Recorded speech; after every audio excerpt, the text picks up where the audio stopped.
حضرت حسن بصری اپنی توبہ کا واقعہ بتاتے ہیں، کہتے کہ میں بہت امیر کبیر انسان تھا، میرے پاس بہت دولت تھی، میں بصرہ کے بازار میں نکلا کرتا تھا لوگوں کی مدد کے لیے۔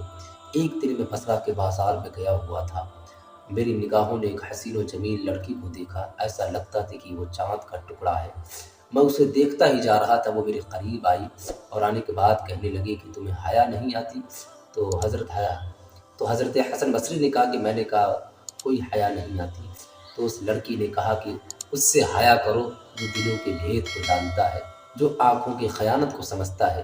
تو حضرت حسن بصری کہتے ہیں کہ جملہ تو بہت بڑا تھا لیکن اتنی خوبصورت تھی کہ میں اسے دیکھتا ہی جا رہا تھا۔ وہ مجھ سے پوچھتی ہے کہ میری تمہیں کیا پسند آئی؟ تو حضرت حسن بصری نے کہا تمہاری جھیل جیسی آنکھوں میں کھونا چاہتا ہوں۔ تو وہ لڑکی کہتی کہ رکو شاید کہ تمہارا مطلوب پورا ہو جائے۔ وہ لڑکی گھر گئی اور اپنی آنکھوں کو نکالا اور تشتری میں سجا کر اپنے خادمہ سے بھجوا دیا کہ حسن بصری کو دے آؤ۔ حضرت حسن بصری نے جب کپڑے کو ہٹا کر دیکھا تو اس نے اپنی آنکھوں کو نکال کر بھیج دیا تھا۔